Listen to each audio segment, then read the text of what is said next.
Okay, those are some basic data structures and implementations, and they seem quite elementary and simple, but actually right away we can get to some very sophisticated applications of these basic concepts, and that's what we're going to consider next.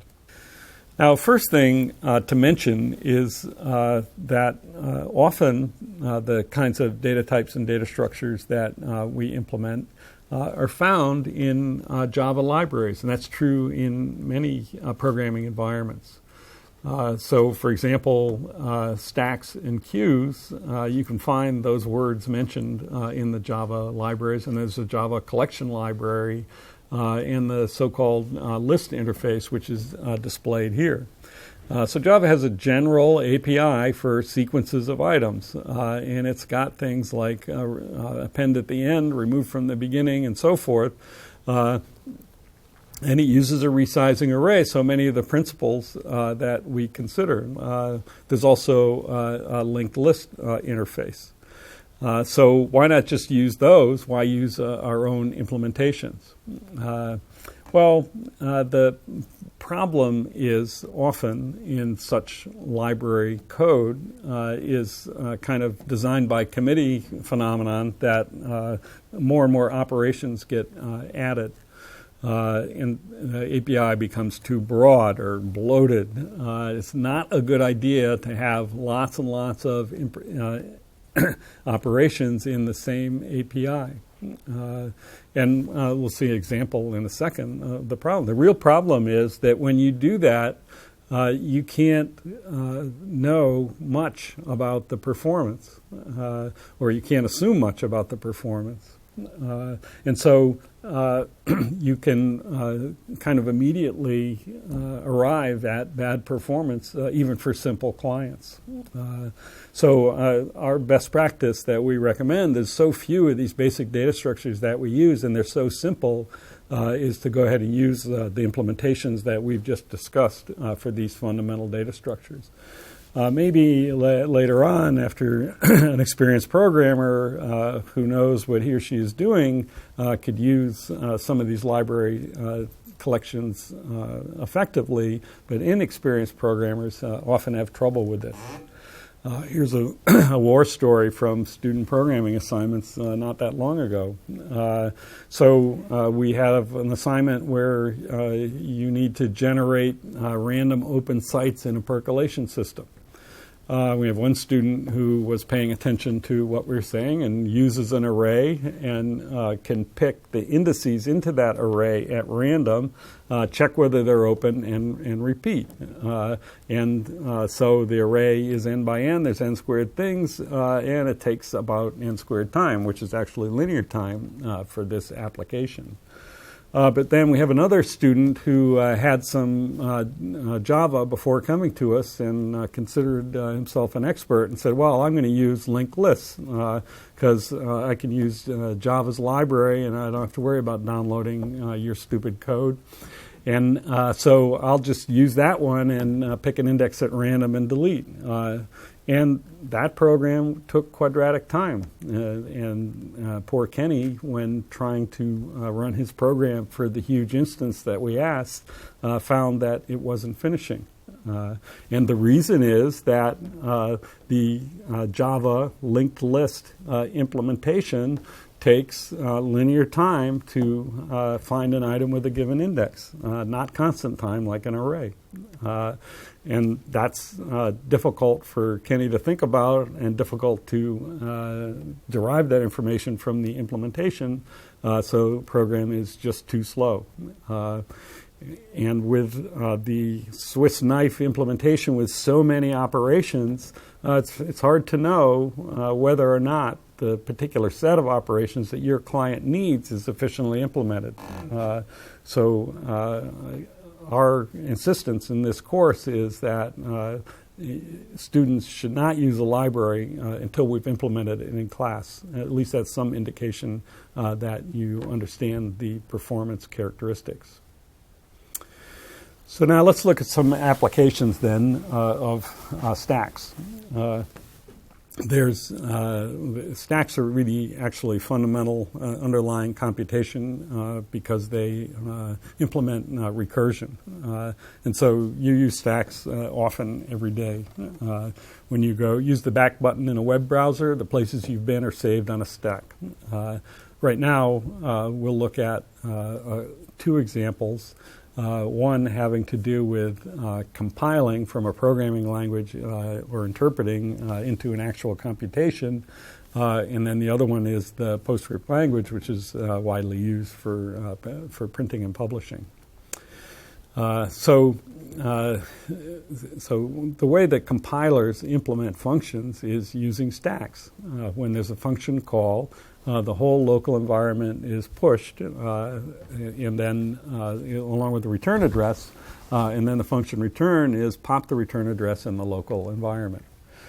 So there's a stack there that contains all that information, and whether the function calls itself or not is not relevant. The stack contains the recursion. In fact, you can always use an explicit stack to make a recursive program non-recursive.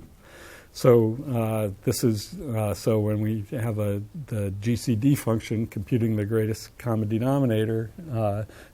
Greatest common denominator of P and Q is greatest common denominator of Q and P mod Q, and it just calls itself until Q gets to be 0.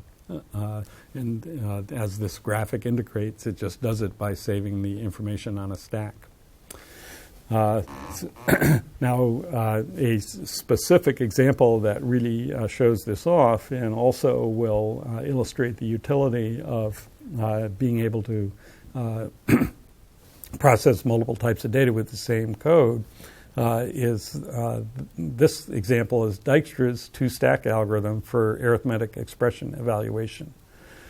So the goal is you've got an arithmetic expression. This is just actually like a simple stand-in for a program, and we'll talk about that in a second. But let's say arithmetic expressions, where you have operands and operators, and you want to evaluate it. And Dijkstra's algorithm is very simple to express. You process through the expression from left to right. If you see a value, you put it on, you can maintain two stacks, and if you see a value, you put it on the value stack, and if you see an operator, you put it on the operator stack.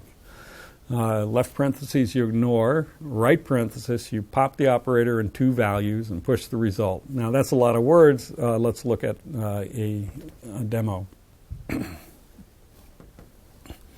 So we start out with empty value stack and operator stack, and we're going to move from left to right. So, and those are the atop is summarized the four types of things that we could wind up with and what to do. So left parenthesis we ignore. A value we put onto the value stack, so that one goes right onto the value stack. Operator we put onto the operator stack. That plus goes in the operator stack. Left parenthesis ignore. It seems strange to be ignoring parentheses, and we'll get back to that in a second. Value, put on the value stack. Operator, put on the operator stack. It doesn't seem like we're doing much, except putting stuff on stacks. And now when we come to a right parenthesis, that's when it gets interesting. What it says is you have the top operator and the top two values, and that's what you want to do, is apply that operator to those values and put the resulting value that you get back onto the operand stack. So we take off the top two things, we do the operation, and then we put the thing that we get onto the value stack. And that's right parenthesis. So now, continuing along, we put a star on, left parenthesis we ignore, 4 on, star, 5 goes to the value stack. Now we got a lot of stuff on the stacks, and we got 3 right parentheses, and that's going to finish up the computation. Take the top 2 items off the stack and the top operator off the operator stack, perform the operation, put the result back on the value stack. Another right parenthesis. Take the top 2 values off, perform the operation, put the value onto the value stack. And finally, the last right parenthesis. Take the 2 operators off the value stack, operands off the value stack, and operator off the operator stack, perform the operation, put the result back on the value stack. and we're at the end of the computation, and that's the result. The value of that arithmetic expression is 101. Okay? Yep.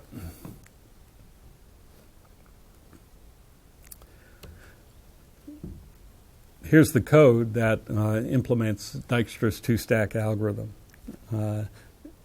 We have two different stacks. The operand stack, the operator stack is string. It could be characters, which is just our operator.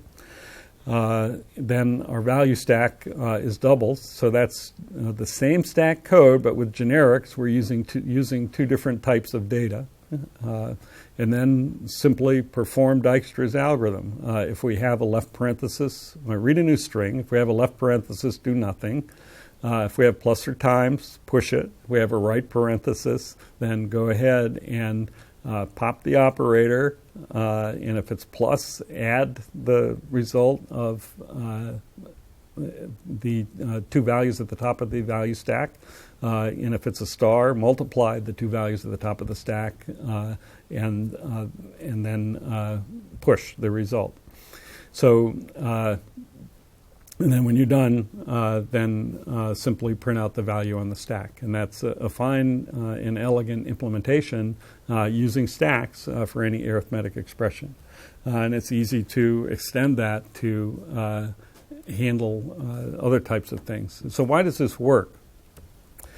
Well, when the algorithm encounters an operator, say in the inside with, you got parenthesis, operand, operator, operand, parenthesis, it's easy to see that what it's going to do inside there is put at the top of the stack, whatever it is to put the 2 and 3 on the top of the value stack and the plus on the top of the operand stack. And then when it hits that right parenthesis, it's going to perform the operation, and it's going to proceed then exactly as if the original input were that with the value replaced.